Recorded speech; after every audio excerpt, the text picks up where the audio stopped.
Hello बच्चों, welcome to an another video of JEE maths advanced. So आज हम लोग कैलकुलस के दो इम्पॉर्टेंट प्रॉब्लम्स करेंगे जो JEE एडवांस 2026 में पूछे जा सकते हैं। सो पहला क्वेश्चन है, if alpha is a root of this equation sin x plus 1 equals to x, then limit x tends to alpha box of, नीचे है x minus 1, ऊपर है minimum of sin x comma fractional part of x। Okay, so हम लोग को equation जो दिया हुआ है, मैं अगर इस वन को इस तरफ लेके जाऊँ तो एक सिंपल सा इक्वेशन बन रहा है, राइट, जिसमें एक प्रेजेंट है तुम्हारा sin x, राइट, ओके, और एक ग्राफ ये पाई है, राइट, यहाँ पे कहीं पे पाई/2 होगा यहाँ पे, और यहाँ पे कहीं पे 1 होगा। ओके, अब ये जो ग्राफ है sin x का हो गया, this is sin x, and जो x-1 ग्राफ है y0 पे x1, x0 पे y-1, राइट। सो जो स्ट्रेट लाइन होगा वो ऐसे पास होगा। ओके, अब देखो अल्फा इज ए रूट, मतलब ये जो अल्फा इंटरसेक्शन है ये दोनों कर्व्स पे लाई कर रहा है, so it is a root, right. So ये अल्फा जो है, ध्यान दो, ये तो 1 से बड़ा है, राइट, एंड ये 3.14 होता है और 2 के नियर अबाउट है, ठीक है।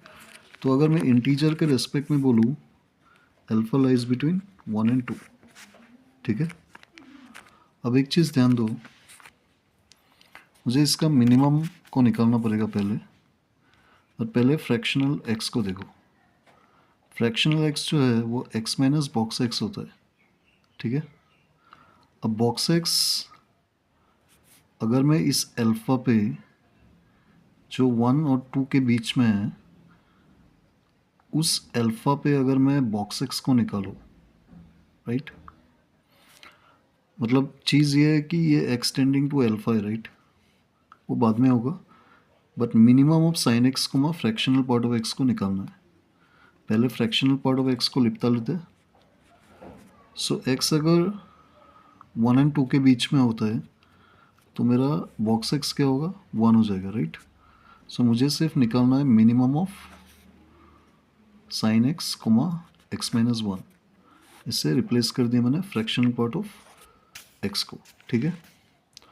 अब इसका मिनिमम देखो, अगर मैं अल्फा तक जा रहा हूँ तो मिनिमम कौन सा है, x-1, राइट। तो ये बेसिकली x जो है वो लेस देन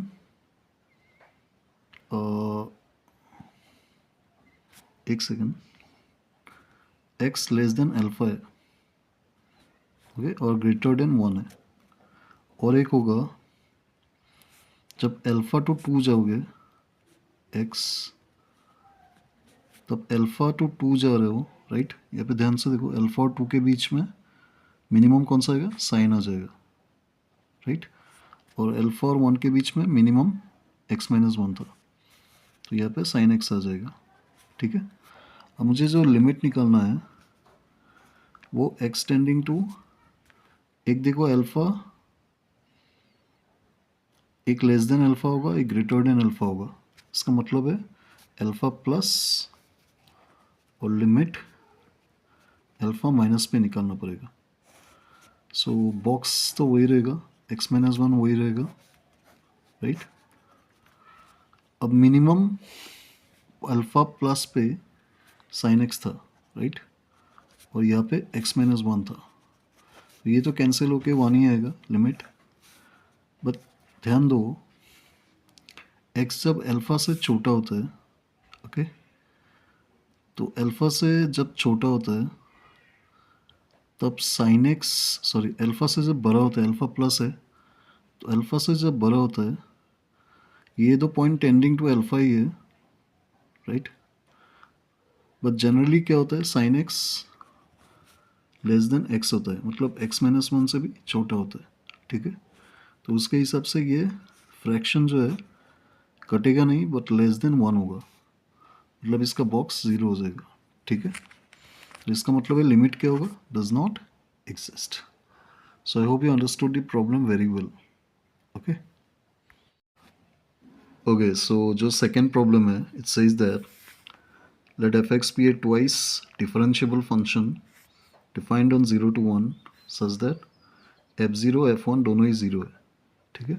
और एक फंक्शनल इक्वेशन दिया हुआ है xy belongs to that domain, then find the value of f of half।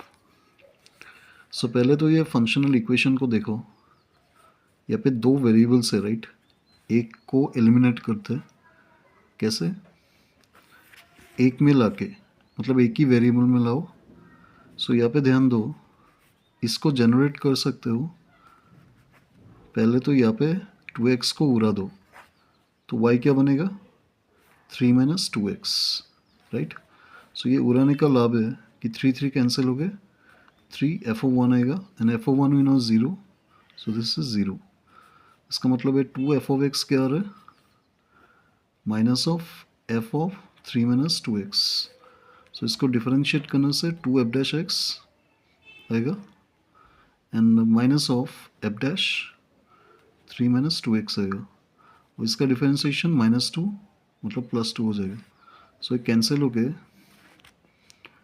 मेरा एक चीज़ मिल रहा है यहाँ पे कि f डैश x जो है और 3 माइनस 2x का जो वैल्यू है, मतलब x तुम कुछ भी डालो लेकिन ये अलग होगा राइट, x के रिस्पेक्ट में, तो दोनों का डिफरेंशिएशन सेम वैल्यू ला रहा है, which is let's say something, I don't know what is that, but it is something. Okay, वो कांस्टेंट है, ठीक है। ओके, और ऐसे भी फंक्शन यहाँ पे मोर देन 1 डिग्री हो ही नहीं सकता राइट। सो अगर मैं रोल्स थ्योरम से बोलूँ कि इस इंटरवल में 0 to 1 में, जहाँ पे एंड में 0 ही है फंक्शन का वैल्यू, कहीं पे ऐसा एक पॉइंट होगा जहाँ पे एफ डैश सी जो होगा वो 0 होगा, एंड एफ डैश सी 0 मतलब ये वैल्यू भी 0 हो रहा है, मतलब एफ डैश एक्स भी 0 हो रहा है, क्योंकि मैंने कहा था एफ डैश एक्स हर जगह सेम आ रहा है। सो एफ डैश एक्स 0 का मतलब है कि एफ एक्स इज 0, फंक्शन 0 मतलब सिंपली आंसर इज 0।